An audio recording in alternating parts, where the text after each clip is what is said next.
Naisip mo na ba kung ano talaga ang tunay na kahulugan ng paniniwala sa Diyos?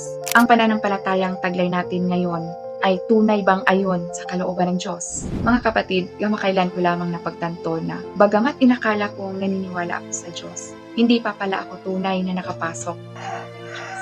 Nung una, ang akala ko, ang paniniwala sa Diyos ay nangangahulugan lamang ng pananalangin, pagdalo sa mga pagtitipon sa simbahan, pagbabasa ng Biblia, at paghingi ng mga pagpapala na iingatan tayo ng Diyos. Akala ko talaga ganoon ang tunay na pananampalataya at akala ko sapat na yon hanggang sa mabasa ko ang mga salita ng Diyos na nagsasabi, Ang pananampalataya sa Diyos ay nangangahulugan ng paniniwala na mayroong Diyos.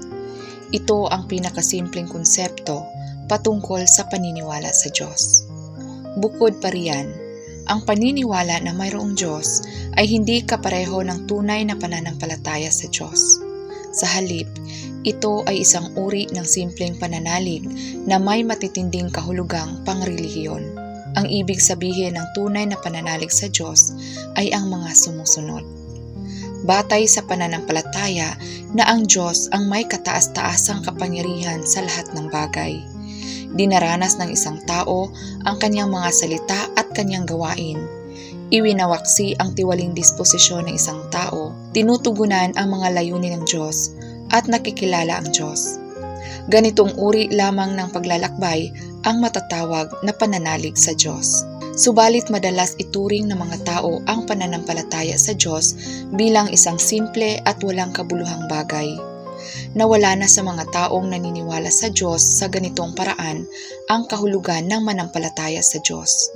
At bagamat maari silang patuloy na maniwala hanggang sa kahuli-hulihan, hindi nila kailanman matatamo ang pagsang-ayon ng Diyos dahil tumatahak sila sa maling landas. Mayroon pa ring mga naniniwala sa Diyos ngayon ayon sa mga salita at sa hungkag na doktrina. Hindi nila alam na wala silang diwa ng pananampalataya sa Diyos at hindi nila matatanggap ang pagsang-ayon ng Diyos. Subalit nagdarasal pa rin sila sa Diyos para mapagpala ng kaligtasan at sapat na biyaya. Huminto tayo, patahimikin natin ang ating puso at itanong sa ating sarili, maaari kaya na ang paniniwala sa Diyos talaga ang pinakamadaling bagay sa lupa? Maaari kaya na ang paniniwala sa Diyos ay nangangahulugan lamang ng pagtanggap ng maraming biyaya mula sa Diyos? Talaga bang ang mga taong naniniwala sa Diyos nang hindi siya nakikilala o naniniwala sa Diyos subalit kinakalaban siya ay natutugunan ang mga layunin ng Diyos? Amen. Mga kapatid, matapos kong marinig ang mga salitang ito, lubos na naantig ang puso ko.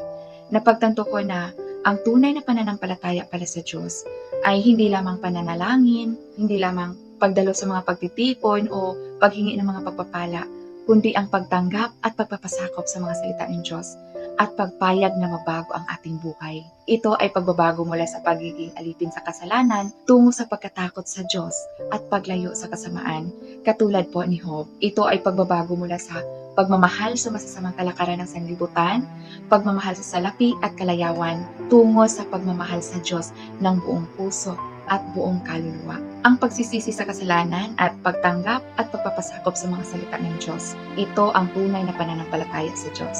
Ito ay isang bagay na nararapat pagnilayan ng bawat isa sa atin ng tahimik at masinsinan.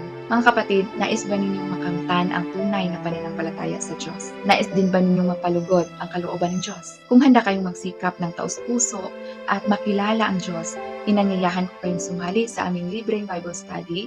Sama-sama natin pong pag-aralan ang pinakabagong mga salita ng Diyos at tatahak sa tamang landas ng paniniwala sa Diyos. Maaari po kayong magkomento o mag-iwan po ng mensahe sa akin na nagsasabing gusto kong sumali. God bless po.